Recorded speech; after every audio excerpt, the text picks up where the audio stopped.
My name is Leroy Halsey, that's my middle name, and I'm a structural engineering professor here at the University of Alaska Fairbanks. I started in school at a little place called Rolla, Missouri, then graduated, got a master's degree from that same school, headed off to work in the consulting engineering environment. During that time I started working on a PhD at the University of Illinois Champaign. The reason I went there is because that was probably the #1 school in the nation in structural engineering, and I wanted to study under the best. So I just want to come to you today and kind of share with you some exciting news here at UAF. We do have over $121 million building, and as part of that, we've got a high bay test facility. We can basically do airplane wings, 2-story buildings easily, shear walls, which is what we've got laying down there right now to do some testing on. We're going to be actually doing testing with undergraduate students instead of graduate students, which is pretty exciting if you stop and think about it, because they get a chance to do testing as part of their coursework, which you don't always get. So that's pretty exciting. My favorite part of being a professor is to help a person become better than they are. Watching the light bulb come on and seeing the person realize, oh my gosh, I really understand this. Did you get your report in on your testing? After all the dwindling it down, there's still 4,500 data points. Wow. Good. Sounds exciting. You guys have a nice break. Nice holiday. You filming something? Huh? You filming a project? Yeah, this is the World Trade Center thing. Oh. Yeah, so. Well, it's been a point of controversy now for more than a decade. A researcher now from the University of Alaska Fairbanks is weighing in. Dr. Leroy Halsey, a civil engineering professor at UAF, he led a 4-year study which reevaluates whether Building 7's collapse could have been caused by fire. It is beautiful outside, perfect September day with lots of sunshine. Other than that, it's kind of quiet around the country. We like quiet. It's quiet. It's too quiet.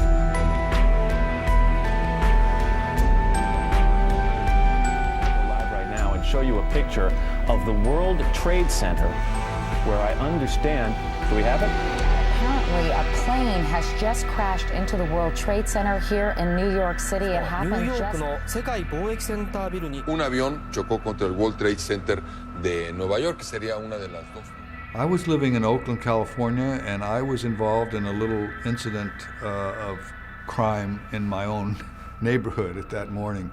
I had been awoken early, before dawn, by some activity in the street outside, and I looked outside and there were 3 individuals out there that were stripping the tires off of a vehicle. Shortly after that, a tow truck came to tow the car away, and the tow truck driver was an old friend of mine that I hadn't seen in years.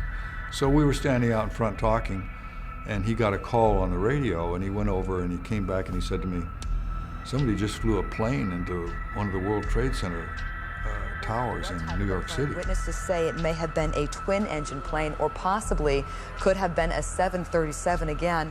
Those days we used to have television. I threw my television out of the window. We don't watch the TV anymore. But so I saw the buildings sometime after 9 o'clock in the morning. So that's when I saw. At first, of course, you think that this is not real. And then, it starts sinking in. And then, of course, the other plane came in.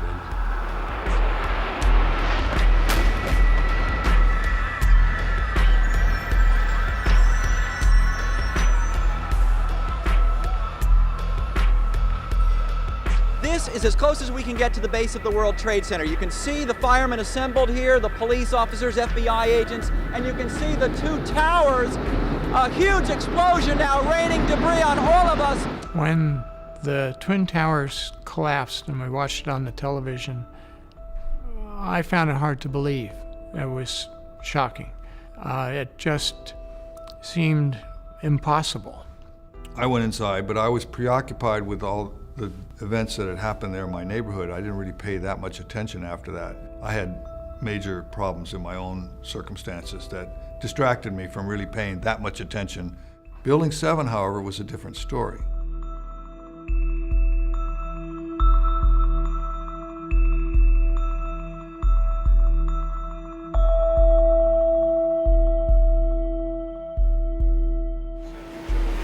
Second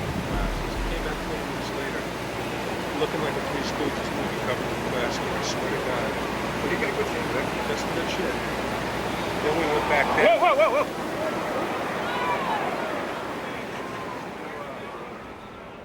On September 11th, 2001, 7 hours after the North Tower had fallen, a third building collapsed.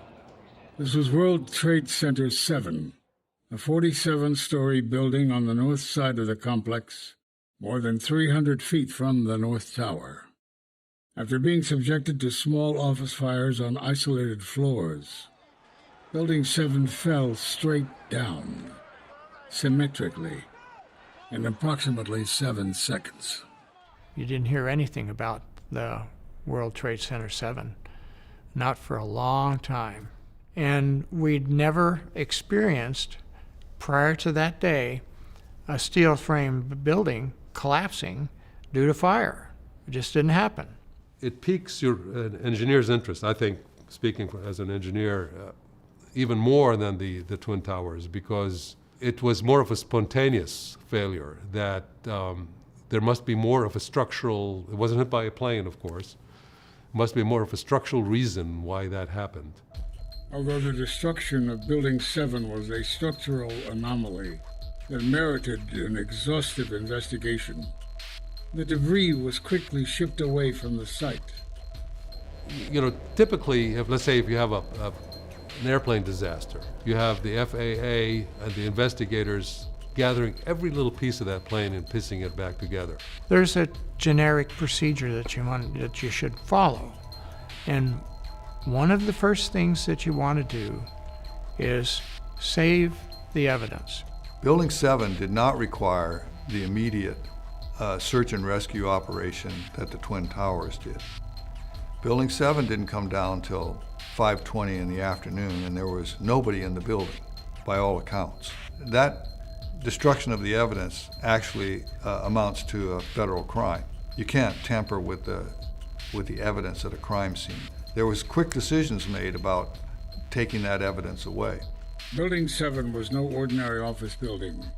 It housed offices of the Department of Defense, CIA, IRS, and Secret Service. It also held files related to numerous Wall Street investigations, many of which were not backed up elsewhere. Controversy started revolving around Building 7 and its collapse. People just need to look at the whole reason that we got into this fiasco, 9/11, and ask themselves, how did Building 7 out of that complex fall? They didn't answer many questions about why Building 7 fell in the way it did. Building 7 of the World Trade Center came down. It was never hit by an airplane. Santa Cruz, California. Good morning. FEMA claimed in its 2002 Building Performance Study Report the specifics of the fires in WTC 7 and how they caused the building to collapse remain unknown at this time. Building 7 is made up of welded structural steel frames on the outside. It's like a tube structure on the outside of the building.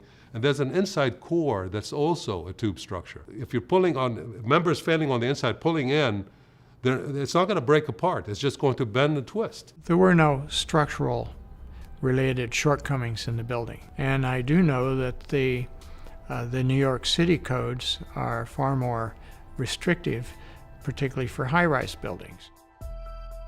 And yet on 9/11, many claimed that Building 7 would collapse. This included members of the New York Fire Department. So we were setting up triage as close to the pile as possible, as on it in many cases. By noon or 1 o'clock, they told us we had to move from that triage site up to Pace University, a little further away, because Building 7 was going to come down or being brought down. Did they actually use the word brought down, and who was it that was telling you this? The fire department. They did use the word, we're going to have to bring it down. The news agencies had their say as well, with some even claiming Building 7 had collapsed before it had done so. We are getting information now that one of the other buildings, Building 7, in the World Trade Center complex, is on fire and has either collapsed or is collapsing. You hear that? Keep your eye on that building. It'll be coming down. The building is about to blow up. Jane, what more can you tell us about the Salomon Brothers building and its collapse? As you can see behind me, the Trade Center appears to be still burning. We see these huge clouds of smoke and ash. And this is it. That's the building coming down. Oh my God! Oh my God! Oh my God! No! No! What we've been fearing all afternoon has apparently happened. We were watching number 7 World Trade. Despite the rush to remove the debris from Building 7, a group of engineers from the Worcester Polytechnic Institute, volunteering for FEMA, managed to secure a single piece of steel from Building 7 for analysis. They were shocked to see that the steel resembled, in their words, Swiss cheese. The Journal of the Minerals, Metals, and Materials Society stated that there was evidence of a severe high-temperature corrosion attack on the steel. This strongly suggests that the temperatures in this region of the steel beam approached around 1,000 degrees Celsius, or 1,800 degrees Fahrenheit. FEMA's hypothesis was a liquid eutectic mixture containing primarily iron, oxygen, and sulfur formed during this hot corrosion attack on the steel. The temperatures required to produce liquid iron far exceed those achievable from an office fire. That shows there's quite a bit of other chemicals involved, causing the steel to corrode and basically disintegrate like that. FEMA referred to these extreme temperatures as a very unusual event, and pointed out that this same phenomenon was seen in samples from one of the Twin Towers.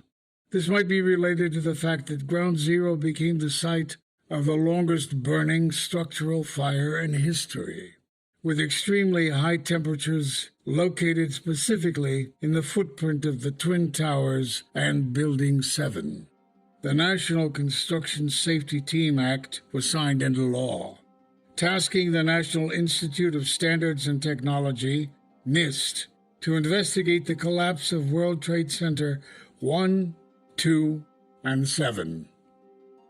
In 2008, 3 years after its report on the collapse of the Twin Towers, NIST released its final report on the collapse of Building 7.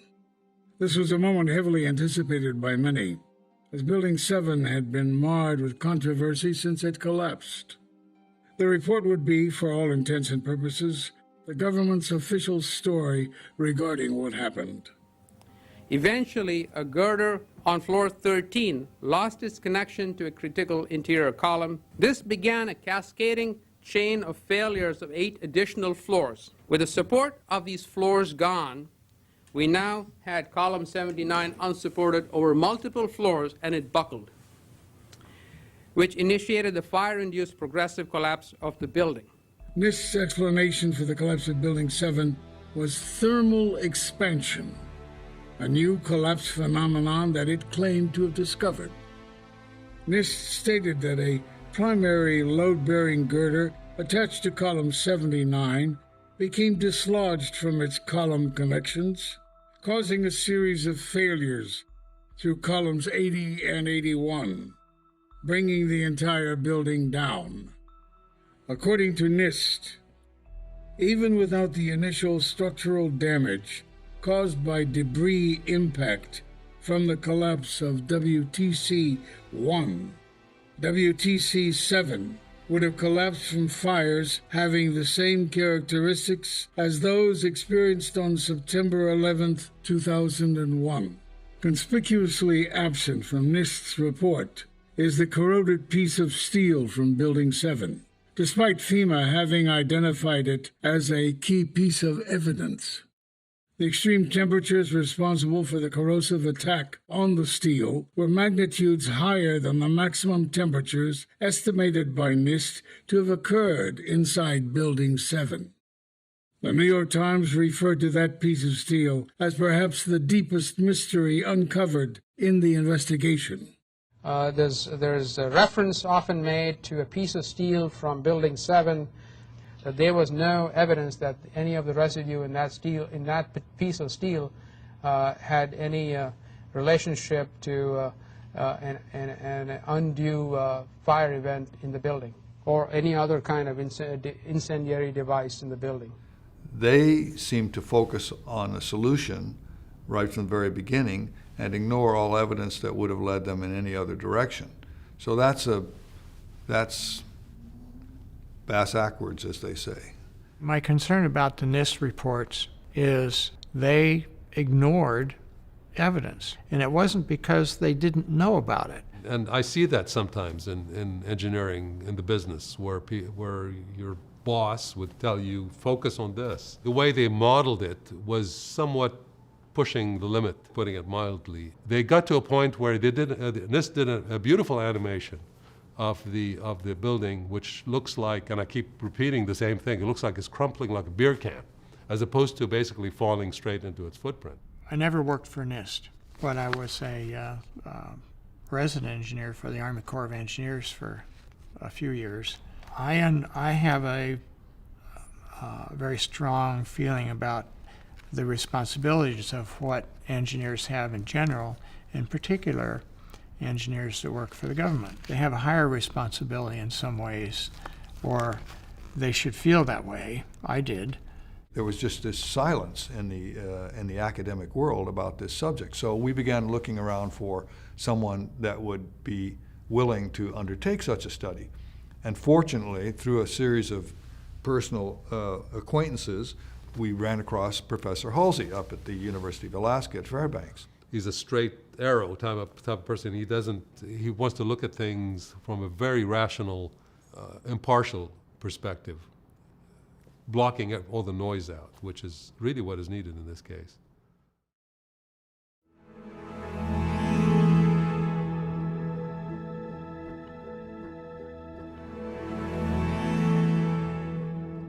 In 2015, Professor Halsey began his investigation into the collapse of Building 7, funded by architects and engineers for 9/11 Truth. Okay, when did I first learn about the collapse of Building 7? It was when I was first contacted by John Thay, who is a active member of AE 9/11 Truth. And he asked me to see if I would be willing to do this study, and I turned him down. And he came back again and said, hey, can we get an estimate from you? And I turned him down. Then he came back again, asked me again. I said, well, okay, I'll give you an estimate. That's when we basically got started.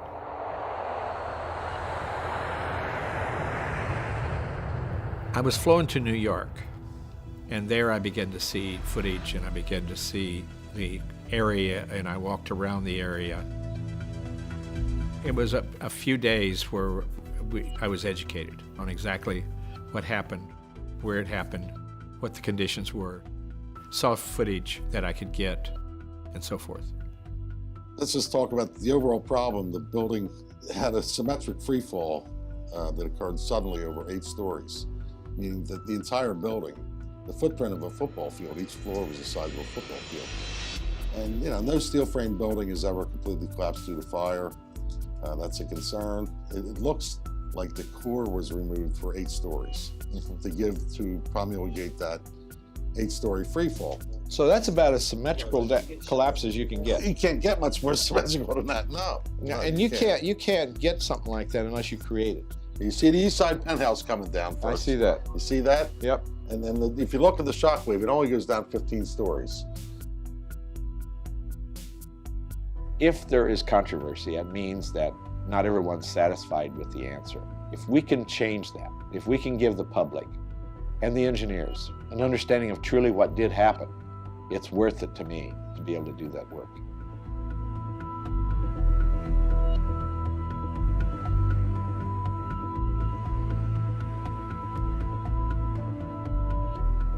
I don't develop first impressions. I can't afford first impressions. I develop material, and then from that I develop what I think are the conditions. I'm really kind of shocked. I mean, I knew this, but it makes no sense that you would not take the steel. I mean, we do it for planes. We do it for anything that breaks. This girder is A2000. It's designated A2001. Its shop drawing has never been released. Really? No. Why is that? That's a good question. I really do enjoy complications. And the more complicated, the more I enjoy it. When I first started, I had a couple of students that were really interested, and they spoke to their families and they just chose not to work out it. They thought it was too risky. You know, it's a couple of students that had spent their lives thinking about this. So. For Halsey, who's in his 70s, and this happened like over 10 years ago now, but over 10 years ago when this happened, I was in 2nd grade, so I'm going to be living with the implications of this for a much longer time. I don't trust what's been said on either side fully, so that's why I'm really interested in the actual scientific reasoning behind all of it. If fire caused Building 7 to collapse, it would be the first ever induced collapse of a steel frame building, high-rise building due to fire. If you imagine these white lines right here are vertical, and you can see as you look at it that the structure is basically coming down as a straight line. It's amazing how straight it's dropping. So it kind of indicates there was no resistance to the drop. In December 2007, it was acknowledged in the advisory committee meeting of NIST that the fires in WTC-7 were ordinary office fires and burned out in a given location in about 20 minutes. Basically, they said that fire caused expansion contraction of enough movement that the bearings that this girder sat on that supported that column moved off the bearing system, and it caused the column to drop. We're creating a virtual building when we're going to simulate its behavior due to the conditions that we're going to give it. So that's the approach. I'm taking the worst condition, I'm going to look at the best condition. Right now I'm looking at the worst. And if I can't make it do what everybody else said it did with the worst, then it didn't happen. I've definitely seen the whole free fall that we were talking about. I mean, it's unsymmetrical, and then you take the one beam out and it just collapses in a complete straight parallel path, which is really fishy. There was a report on it, and then they said that the fire shouldn't have. It took it down. The fire took it down, but we don't know why it did. Like all the columns failed all at once. It didn't add up. So, did the presentation change anything about how you felt about the World Trade Centers and World Trade Center 7? Yeah. It's my intention, quite frankly, to not have a point of view about what may have brought this building down. But I think what we can do is to eliminate those things that could not have happened. The difficulties we have in doing that is there's no data. They hold off all the steel, they hold all the concrete, they hold off all the materials. Professor Halsey recruited 2 PhD students to assist him in his study. My name is Feng Xiao, and I'm a PhD student of Dr. Halsey, and I'm now working on the World Trade Center 7 and investigations collapse reason. My name is Jilly Kwan. I'm a PhD student as well. I work with Dr. Halsey. He works as my advisor. My PhD dissertation will be about high-rise steel frame building under fire. So WTC 4, 5, and 6, they were basically 8- and 9-story buildings, steel buildings actually. Right. And those were built in 1970, about 14 years prior to WTC 7 being built. All 3 of those buildings suffered great amount of damage, but they didn't fail. They didn't actually have a progressive collapse. We began by taking a look at the geometry of the building. 47 stories. It's not symmetrical. Framing was not symmetrical. And so the first thing I did is ask my students, I said, I need to find the centroids of these floors. I need to know that if you pushed on it, where that centroid is going to be. In other words, center of mass. And the whole reason behind that was that if it was going to fail, it would try to fail around that spot. So we ended up with erection drawings, and then from the erection drawings, we put that into a 3D model in AutoCAD. Okay, so the last couple of weeks I have been building World Trade Center 7. The first 7 floors, the first 4 or 5 floors that we do not have all the information about, because the World Trade Center 7 was built upon a electrical substation. and the original as-built for the electric substation were missing. About a year ago or two, when they were both here, quite frankly, there was a couple guys that contacted them and asked them not to do any more studies with me because they felt the project was flawed and they shouldn't be doing any research. And they both came to me and they said, here's what the email that we got. And they said, we plan on continue working with you. And I found that kind of interesting. So I guess there's a group out there called Debunkers, and that was one of them. But they didn't email me. They didn't tell me about it. They only told the students. But the students felt like they were doing really good work. I wanted to ask Tony. Tony, you introduced me to this in New York. Are you still there, and do you have any comments? They're grasping the air that there was a little bit of fire. You're going to give them their temperatures, Leroy, and it's still not going to have a problem. Well, I think, at this point, I have chosen to assume there's no fireproofing anywhere. And if I can put that as a boundary and we don't have a problem, then all of a sudden that whole issue, that whole chapter by Nice is wrong. We know that. We then used 2 computer programs, Abacus, which is an extremely powerful program, highly sophisticated. I then had the other student also duplicating that with another computer program, and that was SAP 2000. From that, we looked at floor 12 and floor 13, as did NIST, and we began to examine the conditions on those floors. The Nice report basically said that the column 79, which is off-center, it's way off on the corner. I'll show it to you in a minute if you want to see it. It moved off the supports because of the expansion of the heat, and it couldn't stay on the bearings, and therefore it brought the whole building down. Our preliminary results is not finding that. We initially did not even go to looking at NIST. What I had to do was paint from a clear palette with nothing there and build the case of whatever happened from 0 influences. Pure science all the way. Now this has everything to do with the response under a fire situation. I'm not talking about the actual failure yet. I'm talking about, was there a possibility it could lead up to failure through these fundamentals that NIST looked at and said they could, I looked at and said they couldn't. There were also plates that were fastened to the to column 79, and those stiff plates would have blocked any movement of A2001 off that base plate. Coming back to the exterior walls, they fixed those instead of allowing them to be what they were, and so all the movement was to the west, according to them, and actually the movement was to the east. So that was a huge difference in behavior and response. There's at least a dozen things that are very seriously wrong with the NIST report. Steel has a very well-known coefficient of thermal expansion. You know that when you heat the beam so much, if it has a certain length, it's going to expand a certain amount. These things can be calculated very closely. Their calculations don't add up. That beam couldn't have expanded far enough to do what they said it did. So that's a very basic problem. Secondly, they said that beam that expanded and pushed this girder, A2001, off of its seat at column 79, which began this whole process. There's several things wrong with that scenario.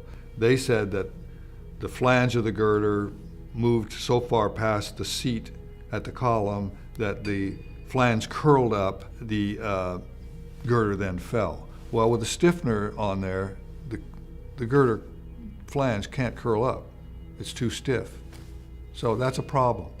Then they ignored the fact that the girder itself was heated, and the girder would also expand along with the beam, and when the girder expands, it's caught behind the stiffener plates on the edge of the column, so it can't move past the edge of the seat. So then there's the fact that their analysis claimed that there was no shear studs on the girder or the beams, and that would force those members to act in concert with the concrete slab above it, which would limit its ability to expand. So all these things are problems. They come back with a letter saying, that wouldn't have affected the behavior of the girder. Those plates were there to stiffen the web, not the flange. They can't even get an engineer to sign that letter. They get somebody from the Public Relations Department to write back and respond in that manner, because no engineer would ever sign that kind of a statement. It's patently wrong. Nobody wants to be responsible for that, so they get somebody that doesn't even have expertise in the field that they're talking about to write a letter and give us that explanation.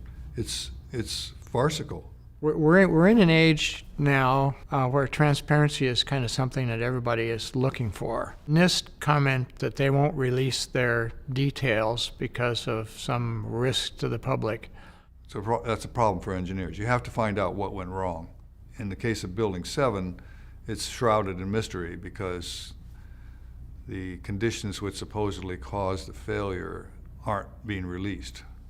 They've been held under lock and key because the government claims that the release of that information would be a danger to public safety. Previously, they would have released it if it was asked in a different light, but just because, there's interest in actually doing a real study here. I think, I don't know, for whatever reason, maybe they're afraid to be discredited or whatever it is. So it's a defense mechanism, maybe. So you don't release information that discredits your study. And then the exact opposite with Halsey's report. It's a gigantic file. The system I have in my office isn't even big enough to handle it. And it's got everything. It's all there for anybody that wants to look at it. Why can't NIST do the same thing? I have no idea. That kind of gets to part of the reason I don't work for the Army Corps of Engineers anymore, too. You know, what you're doing is incorrect. It's not right. You shouldn't be doing it that way. Shut up, Granger, and go back to your desk. The findings that we have got, we're very comfortable with. It's based on sound science. It's consistent with the observations. It's simple. It's straightforward. It's elegant, technical. It's understandable by people. And we looked at, as I said, all of the alternative theories that were presented. There were only few that rose to be credible in our technical judgment. When we see evidence that, in fact, you have robust science behind alternative theories, we will look at them. Okay. Any more questions?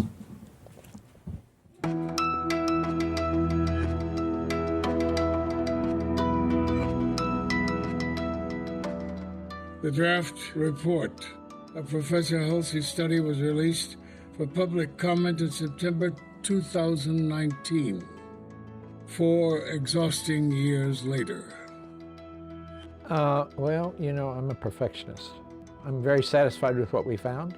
The thing that threw me for a loop is that I thought surely the progressive collapse and the collapse understanding would have been more clear. We spent almost a year on that issue alone. So that was a surprise to me. I didn't expect that to be the case.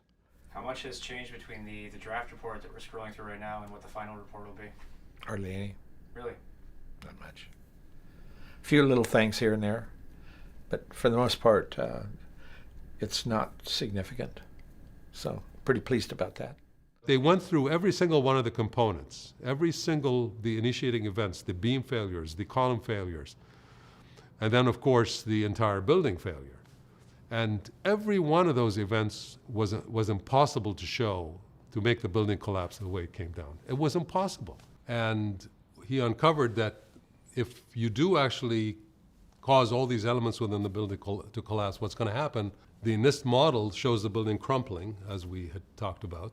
Going further there, what happens after that is that the building actually leans to one side and does not disintegrate and collapse into its footprint. There was no reason for anyone to think that World Trade Center 7, with the fires that were in it, was going to collapse at all.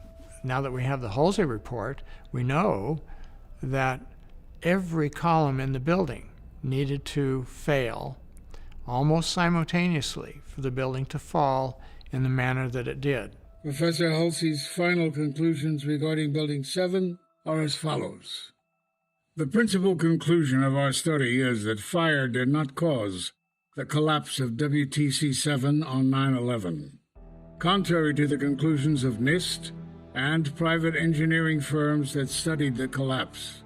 The secondary conclusion of our study is that the collapse of WTC-7 was a global failure involving the near simultaneous failure of every column in the building.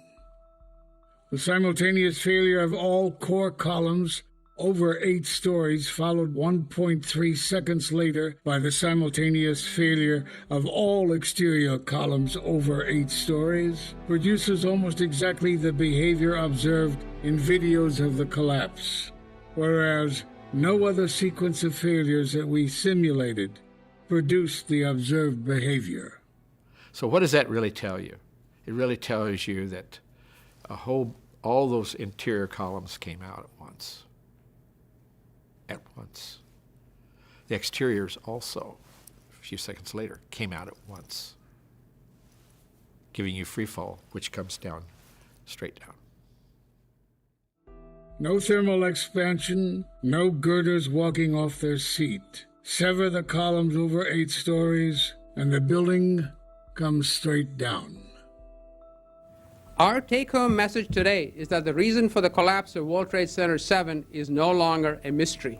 It fell because thermal expansion, a phenomenon not considered in current building design practice, caused a fire-induced progressive collapse.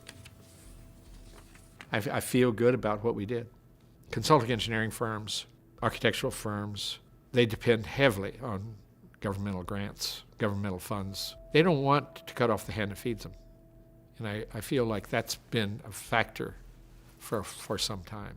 In fact, after the draft was released a few months ago, we arranged for him to give a presentation down at the University of California at Berkeley, which is my alma mater, and which I was hopeful there would be some positive response from the faculty there. And we got zero response. They just do not want to touch this subject. You know, we can speculate upon the reasons. It usually involves money. When they get beyond that and can share knowledge scientifically at the professional engineering level, you're going to see a big difference. And I'm pretty optimistic about that. Early on, I had a lot of conversations with peers. So I would ask, please take a look at this thing and tell me what you think. And the last person who actually responded gave me some feedback. He said, I agree with you, Kamal. Click. And that was it. The last time I heard from him. But I can understand. I mean, it's a tough thing to talk about, and it's a downer. It's a downer at parties. I can tell you that. If you want to shut down a conversation, this is what you start with. This is what you talk about. ASCE, the Journal of Engineering and Mechanics, which is one of their publications, has been the publication that has justified the official story about how the towers came down. The NIST report on the Twin Towers never explains why the buildings collapsed. It gives a theory for why the collapse initiated, but it doesn't explain how the buildings collapsed. So they're relying on Besant's paper that was published in the Journal of Engineering and Mechanics by the ASCE. The roadblock is that these professional organizations are being presented to the public as if the engineering profession stands behind the NIST reports and believes in the veracity of those reports. Whereas in fact, the reality is that when the membership is actually made aware of the contents of those reports, they do not believe them. They do not believe that they are sound engineering reports that meet the standards of our profession. And I know quite a few engineers. I wouldn't say that I know more than other people do, but I'm familiar with a lot of them. Their response is they kind of like to get on with life. They're not so sure they want to get really involved in this situation.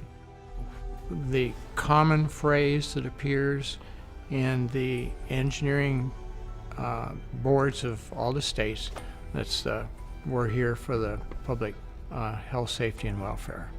That's why we're professional engineers. It's our obligation, it's our duty to basically find the engineering truth, not necessarily the overall truth. The work that we're doing is ultimately going to make the difference. I have that confidence, because I know the truth always comes out. The fact of the matter is, if there's a problem with the collapse of Building 7, there's a problem with 9/11. And considering that 9/11 has led to irreparable change to America's domestic and foreign policies, that's a very big problem. There is nobody that you can ask, where were they on 9/11? They can't tell you, right? So that tells us right there that 9/11 was a world-changing day, world-changing events. So many times I hear post 9/11, pre 9/11, everybody divides world history now from 9/11 before and 9/11 after. That's the reality of the world that we live in. We all know that the world changed profoundly on 9/11, and it's all built upon this premise. And the fact that it could be a different story, I think it's hard for people to face that. Like the story says, I mean, what are you going to tell your granddaughter? That you did nothing? I mean, I hate to see the planet destroyed, people's livelihoods getting destroyed overseas, and I mean, it's just very disturbing. We got to stop this craziness, this insanity. You know, that's why I don't subscribe to any of the media anymore, just Zippo. I'd like to see a world where we weren't constantly at war, living in fear, a world where there is more resources devoted to actually developing the potential of the coming up generation, having to tolerate a government that feels the need to have surveillance of all of our activities, our personal conversations, and everything that we do. The only difficult thing about change is change itself. Some people don't want to do that. They're afraid to do that. They don't want to open that door. They're willing to go in and out the other door that they've used for years and years, and it works fine. I don't know what's behind that door, and I don't want to go there. That door that you've been using, it works fine. The hinges don't squeak, and the latch works. What more can you ask? I'm worried. I'm worried about this country right now. We just seem to be doing a lot of yelling and screaming and no hearing, no listening. Maybe some hearing, but no listening. So are we in a post 9/11? Yes, we are. Does that mean just that is a problem? I think it's bigger than that. I just don't know where we are right now. It's a bit troublesome. Is that the question you're asking?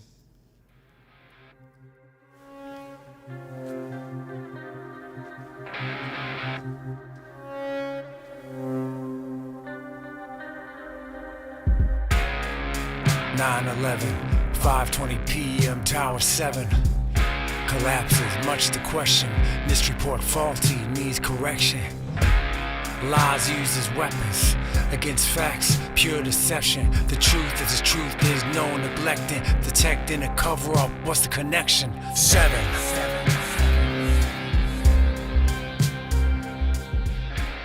If the press really wanted to hop on the story, if we really had a valid press, maybe they would jump into what happened to Building 7 and all the rest of the information that happened on 9/11. Thank you, sir. Oak Creek, Wisconsin. 7 did not fail due to fire. Proof prevails. Explosions heard, yet a search for explosives never occurred. Why omit this potential evidence? So suspicious. This report fictitious, malicious deeds to which we bear witness. 7. You hear this collapse, sounds like thunder. Shock waves going through. You could see a shock wave go up. The windows blast out. But, you know, it was like I thought I was watching a movie. It was so. I mean, I can't believe this is happening. You know, it's really ridiculous. But you know, came down floor by floor. I certainly am much more open-minded about it than I was, and it is because of the involvement of the 9/11 families and all these engineers and architects. Clearly, they know more than I do. Thanks, gentlemen. Thank you.